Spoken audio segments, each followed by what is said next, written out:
حضرت علی المرتضیٰ کی جب پیدائش ہوئی تو روایات میں ملتا ہے کہ حضرت علی المرتضیٰ اپنی آنکھیں نہیں کھول رہے تھے۔ حضور صلی اللہ علیہ وسلم مبارکباد دینے حضرت فاطمہ بنت اسد یعنی حضرت علی کی والدہ کے پاس گئے تو حضرت فاطمہ بنت اسد نے عرض کی کہ بیٹا تو عطا ہوا ہے لیکن آنکھیں نہیں کھول رہا،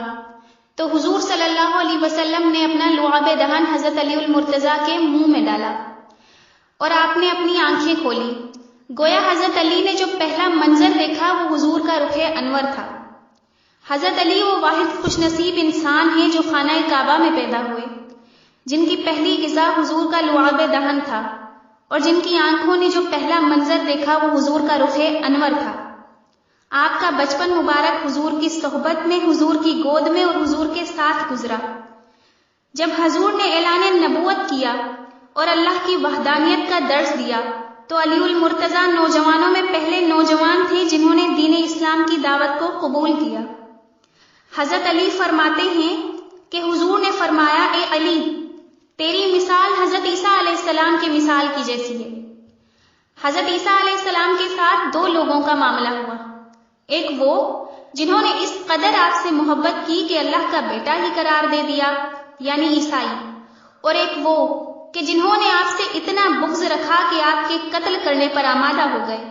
اور حضرت سیدتنا مریم سلام اللہ علیہا پر تہمت لگائی معاذ اللہ یعنی یہودی، اور یہ دونوں کے دونوں گروہ گمراہ ہوئے۔ اے علی، تیرے ساتھ بھی یہی معاملہ ہوگا، ایک محبت کی وجہ سے جو حد سے گزر جائیں گے وہ بھی گمراہ ہوں گے اور دوسرے جو تیرے ساتھ بغض رکھیں گے وہ بھی گمراہ ہوں گے۔ علی کا عشق مقدر سنوار دیتا ہے، علی کا بغض تو چہرہ بگاڑ دیتا ہے۔ علی کے ذکر کو ادنا نہ سمجھے منکر، علی وہ ہے جو ایک ہاتھ سے خیبر اکھاڑ دیتا ہے۔ حضور صلی اللہ علیہ وسلم جامع ترمذی مناقب علی بن ابی طالب میں فرماتے ہیں، من کنت مولاہ فعلی مولا، جس کا میں مولا ہوں بس اس کا علی مولا ہے۔ ایک اور جگہ حضور صلی اللہ علیہ وسلم نے حضرت علی کی شان میں فرمایا، جس نے علی کو محبوب رکھا اس نے مجھے محبوب رکھا، جس نے مجھے محبوب رکھا اس نے گویا اللہ کو محبوب رکھا، اور جس نے علی سے دشمنی رکھی اس نے گویا اللہ سے دشمنی رکھی۔ بے شک علی سے محبت اللہ سے محبت ہے اور اللہ سے محبت علی سے محبت ہے۔ 7 ہجری میں حضور صلی اللہ علیہ وسلم خیبر کے یہودیوں کی سازشوں کو انجام تک پہنچانے اور ان کو حق کی دعوت دینے کے لیے تقریباً 1600 مسلمانوں کا لشکر لے کر خیبر میں پہنچے، اور اس وقت کفار کی تعداد 14,000 تھی۔ شروع میں کفار و مسلمانوں کے درمیان چند جھڑپیں ہوئی۔ جب حضور کو فتح کی کوئی صورت نظر نہ آئی تو حضور نے فرمایا کہ کل ہم اس مرد کو علم دیں گے جو راہ فرار اختیار کرنے والا نہ ہو اور خدا اور رسول جسے دوست رکھتے ہوں، بے شک اسی کے ہاتھوں فتح ہوگی۔ لہذا وہ علم حضرت علی المرتضیٰ کو دیا گیا اور مولا علی میدان میں اترے اور دشمن کو للکارا۔ پہلے مرحب کا بھائی میدان میں آیا جسے آپ نے واصل جہنم کیا، پھر مرحب میدان میں آیا اور مولا علی نے اس کے 2 ٹکڑے کر دیے، جس کی عکاسی شاعر کیا خوب کرتا ہے، مرحب کا قتل بھی کوئی خیبر میں قتل تھا، پھینکا تھا ذوالفقار کا صدقہ اتار کر۔ اس کے بعد آپ نے خیبر کا در اکھاڑ پھینکا، کہیں دیوار ہلتی ہے کہیں در کانپ جاتا ہے، کہیں دیوار ہلتی ہے کہیں در کانپ جاتا ہے، علی کا نام سن کر اب بھی خیبر کانپ جاتا ہے۔ 7 ہجری 24 رجب المرجب کی یہ عظیم فتح مسلمانوں کے لیے ایک عظیم کامیابی اور کفار کے لیے ایک عظیم ہار تھی۔ بے شک لا فتح الا علی لا سیف الا ذوالفقار، علی جیسا کوئی بہادر نہیں اور ذوالفقار جیسی کوئی تلوار نہیں۔ حضرت علی المرتضیٰ نے اپنی پوری زندگی اللہ اور اس کے رسول کے بتائے ہوئے راستے پر گزاری۔ 7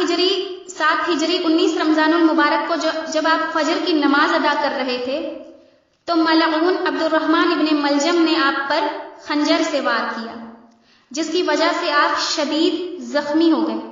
لیکن اس زخمی حالت میں بھی آپ نے جو وصیت کی وہ تمام عالم اسلام کے لیے ایک عدل و انصاف کا بے نظیر پیغام ہے۔ آپ نے فرمایا، اے فرزند، اگر میں بچ گیا تو مجھے اختیار ہوگا کہ اسے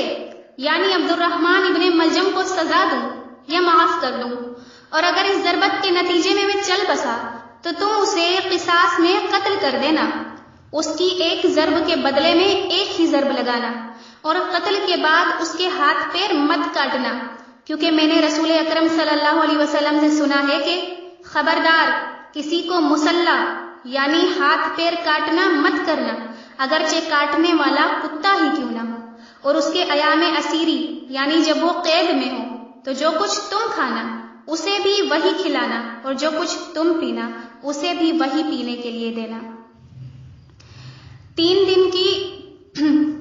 آپ زخمی تھے اور 21 رمضان المبارک کو 3 دن کے بعد 21 رمضان المبارک کو حضرت علی المرتضیٰ نے جام شہادت نوش کیا۔ حضرت علی المرتضیٰ کا ایک قول ملتا ہے کہ ظالم کی حکومت اس کی موت کے بعد ختم ہو جاتی ہے،